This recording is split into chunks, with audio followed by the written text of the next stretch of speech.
Bonsoir à tous. Ce soir, avant de vous donner mes prochains pronostics, je vais parler un petit peu de stratégie concernant les paris sportifs et plus précisément de la martingale, puisque vous êtes nombreux à m'avoir demandé qu'est-ce que j'en pensais.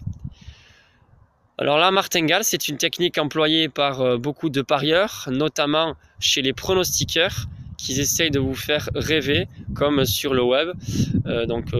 Nombreux sont les parieurs qui payent un abonnement pour suivre un mec qui parle de cette stratégie. Il faut savoir qu'il y a quand même très peu de gagnants chez les parieurs, à peine 5%. Et ensuite, il n'y a aucune stratégie, aucune, qui fonctionne à tous les coups. Sinon, on ferait tous la même chose, la même technique. Et donc, ça marcherait. Donc, voilà. L'État, les bookmakers, etc. ne gagneraient jamais d'argent dessus. Donc, aucune stratégie ne fonctionne à tous les coups, dont la martingale. La martingale, certes, c'est une technique qui peut vous faire gagner de l'argent sur un mois ou deux.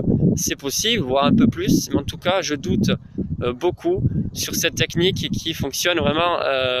Je pense pas qu'elle fonctionne sur le long terme et donc sur une année, voire plusieurs années. Pourquoi? Donc, tout simplement, la martingale, c'est cette technique donc appelée la montante.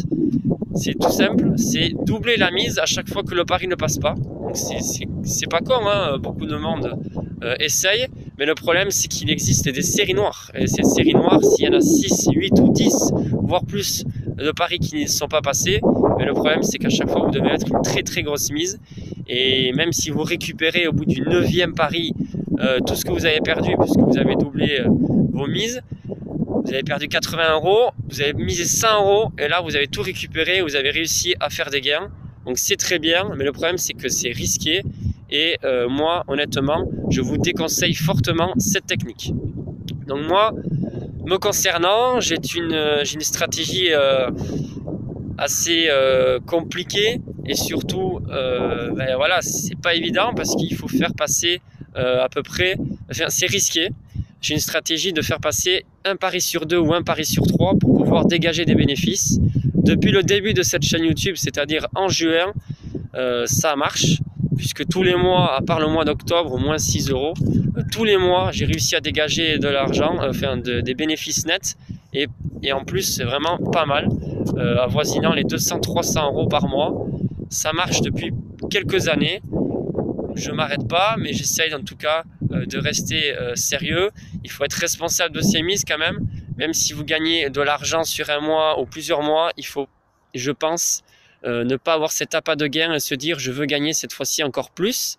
Parce que c'est quand même déjà assez extrêmement rare qu'un parieur gagne de l'argent avec les paris sportifs. Donc moi personnellement, ma stratégie c'est celle-ci.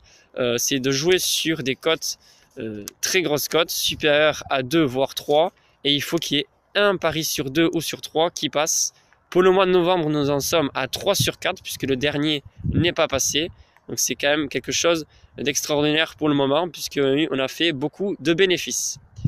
Donc pour mes prochains pronostics, ça concerne la Liga et la Ligue 1. J'ai fait un combiné de 2 matchs et un pari simple en sec. Donc le combiné, c'est Caen Monaco, match nul, cote à 3,20. Je pense que le match nul est plus que possible. Monaco va pas continuer à perdre sans arrêt ses matchs. Ils sont pas du tout à leur place. Et pourquoi pas la victoire de Monaco? Parce que Monaco, je pense qu'ils sont pas encore tout à fait prêts pour gagner un match et surtout à l'extérieur. Donc je vois le match nul. Notamment qu'en plus, c'est beaucoup de parieurs pensent que Monaco va gagner et donc ils ont parié dessus. Moi, je vois bien le match nul. Combiné avec la victoire de Valence face au Rayo Vallecano, la cote est petite, 1,45. Mais comme le nul est à 3,20, le combiné nous fait une cote à total de 4,64. J'ai misé 18 € pour 83,52 € de gain si ça passe. Alors mon pari, je l'ai fait en Espagne comme d'habitude, mais il me semble que les cotes sont identiques cette fois-ci en France et au bureau de tabac. Donc forcément les cotes varient sans arrêt. Mais voilà, je vous invite à faire le pari assez vite si vous voulez suivre parce que les cotes risquent de baisser. Elles peuvent monter, mais c'est quand même assez rare. Et ensuite, le pari sec tout seul, sans combiner, c'est Reims-Guingamp. Je vois la victoire de Guingamp. La cote est à 4,30. J'ai misé 20 € pour 86 € de gain. Donc un total de 38 € de mise. 38 €. Même si les 2 paris ne passent pas, eh bien, je suis encore en bénéfice sur le mois de novembre. Et vous aussi, si vous avez réussi à gérer vos mises. On a fait beaucoup de gains ce mois-ci.